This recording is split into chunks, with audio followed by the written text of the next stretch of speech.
नमस्कार दोस्तों जैसा कि आप सब देख ही रहे हैं, डोनाल्ड ट्रंप भारत के खिलाफ काफ़ी हॉस्टाइल हो गए हैं। ऐसे ऐसे स्टेटमेंट दे रहे हैं, एक्शन उनका ऐसा लगता है भारत के साथ पुरानी दुश्मनी है। खैर जो भी है, जियोपॉलिटिक्स में ये चलता रहता है और कहीं ना कहीं भारत भी इसको इनडायरेक्ट वे में जवाब देने की कोशिश कर रहा है।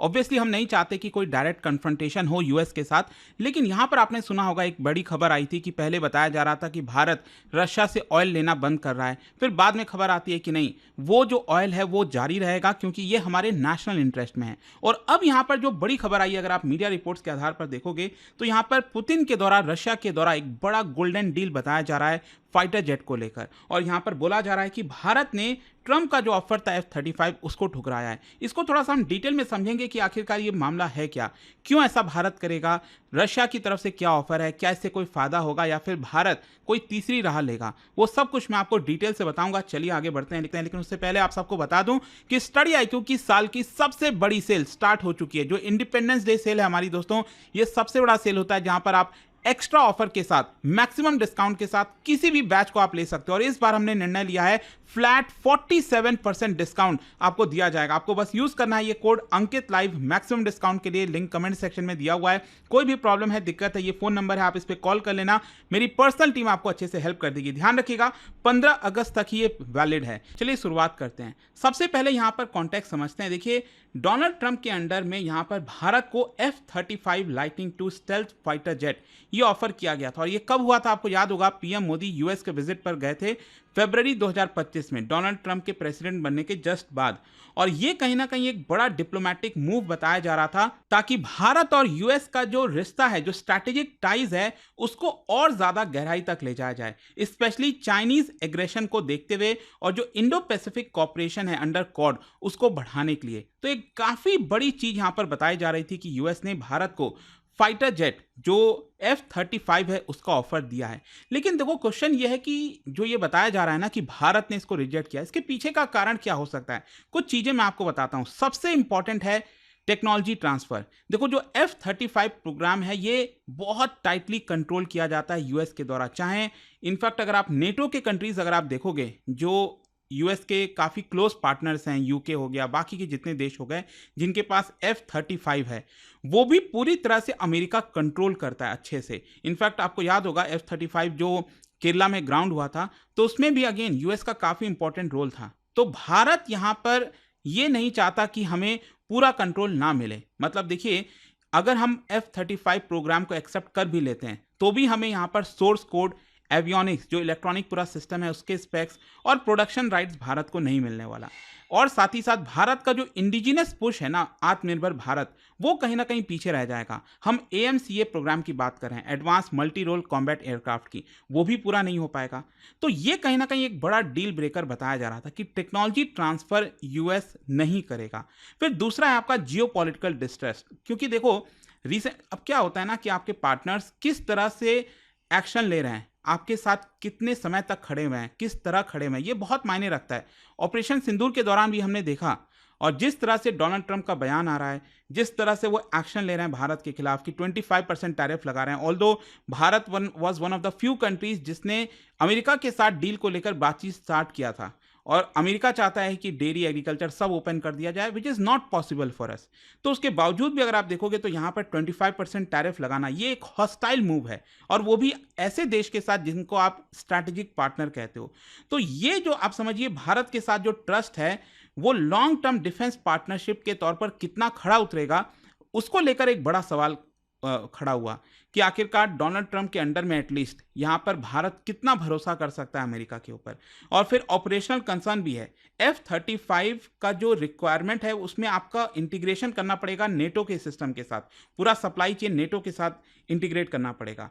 और भारत के एक्सपर्ट्स को डर यहां पर यही है कि हम अपना सॉवरेनिटी जो है वो कॉम्प्रोमाइज कर देंगे इस चक्कर में, जो कि हमें नहीं करना चाहिए। कल के डेट में अमेरिका कभी भी सैंक्शंस लगा देगा, कहेगा कि आप रशिया के साथ क्यों डील कर रहे हो, मत करो। मतलब भारत खुद अपने आप डिसीजन लेगा या अमेरिका के कहने पर डिसीजन लेगा, ये एक बड़ा सवाल खड़ा होता है। और सबसे इंपॉर्टेंट है कॉस्ट। आप सोच के देखो, F-35 का एक यूनिट का कॉस्ट $80 to $100 मिलियन बताया जा रहा है, and with high life cycle cost.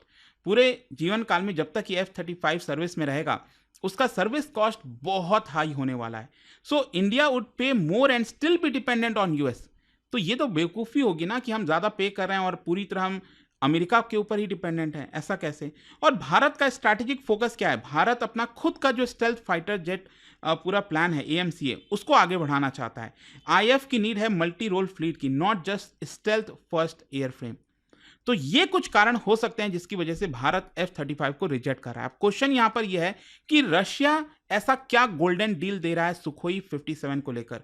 तो यहाँ पर रशिया के द्वारा बताया जा रहा है कि जो मॉडर्नाइज्ड वर्जन है सुखोई 57 स्टेल्थ फाइटर का, वो भारत को ऑफर किया जा रहा है। और ये गोल्डन डील इसलिए है क्योंकि एक तो रशिया हमें फुल टेक्नोलॉजी ट्रांसफर करने के लिए रेडी है, पूरा जितना भी टेक्नोलॉजी है इस फाइटर जेट का वो करने के लिए रेडी है।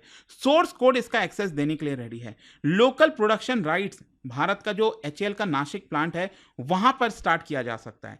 फिर इसका ज्वाइंट अपग्रेड और मॉडिफिकेशन के लिए भी रशिया रेडी है और इंटरिम सप्लाई के लिए भी रेडी है कि जब तक भारत में ये बन नहीं जाता उसके पहले अगर हमें रिक्वायरमेंट है सुखोई की तो वो भी यहाँ पर जो रशिया है वो हमें दे देगा।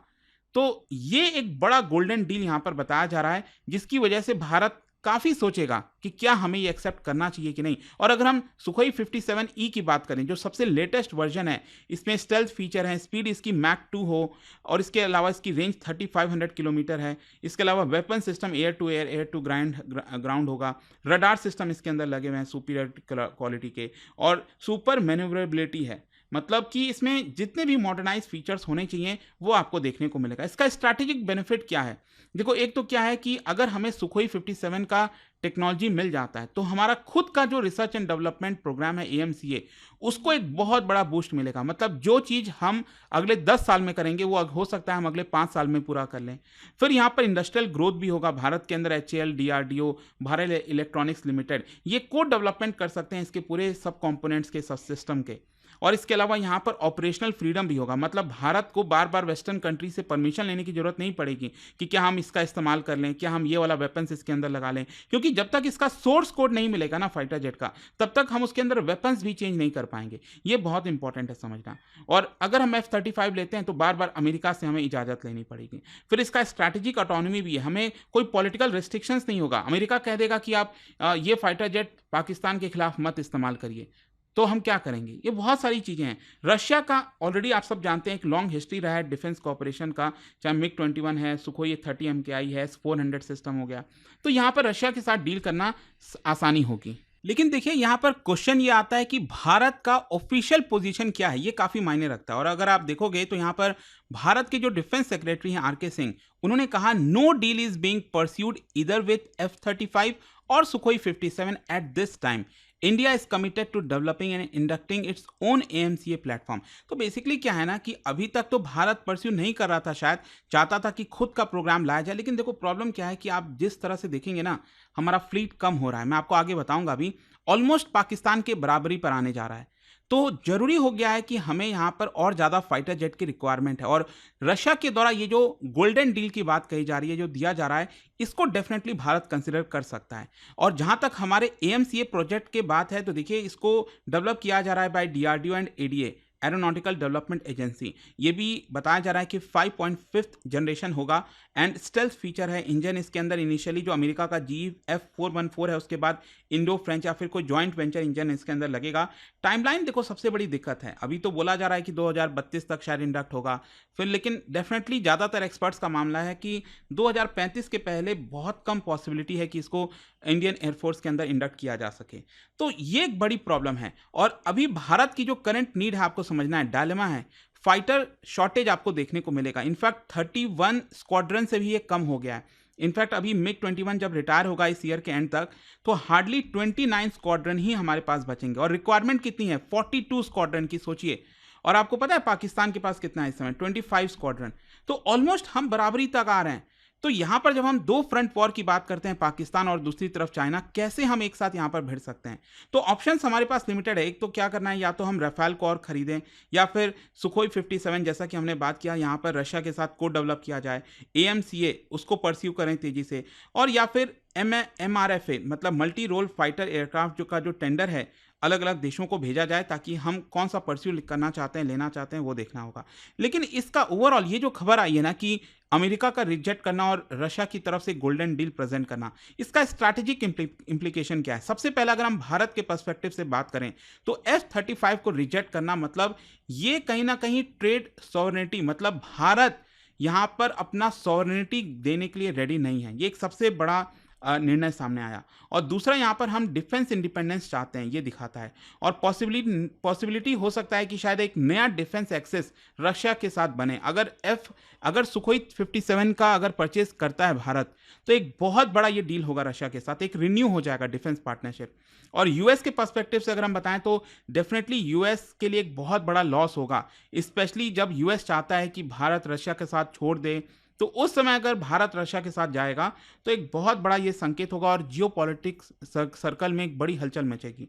और भारत का रिजेक्शन करना मतलब बाकी के भी जो देश हैं, चाहे इजिप्ट, ब्राजील, वो भी ऑटोनॉमी की तरफ जाना चाहेंगे। जहां तक रशिया का सवाल है तो देखो, रशिया ऑफर करके कहीं ना कहीं अपना जो टाइज है भारत के साथ उसको और मजबूत करना चाहता है। स्पेशली जो यूक्रेन के बाद आइसोलेशन झेलना पड़ रहा है, मतलब जो भी फेस करना पड़ा है रशिया को, उसमें कहीं ना कहीं एक बड़ा उसको बूस्ट मिलेगा और इंडो रशियन डिफेंस टाइज और ज़्यादा मजबूत हो जाएंगे बियॉन्ड टैंक्स एंड बाकी की मिसाइल सिस्टम के अलावा। एक्सपर्ट्स व्यूज़ अगर आप देखोगे तो भारत की तरफ से जो retired air marshal Sanjeev Kapoor हैं, उन्होंने कहा कि आप एक वॉर को इमेजिन करिए जहां पर एक देश आपके रडार कोर्स को कंट्रोल कर रहा हो। मतलब India must own its future fighter. ऐसा ना हो कि हम वेस्टर्न कंट्रीज के ऊपर डिपेंडेंट हो जाए पूरा। ब्रह्मचल्यानी आप सब जानते होंगे, काफ़ी बड़े डिफेंस एक्सपर्ट्स हैं, उनका कहना है this is not just about jets, it's about control over national destiny.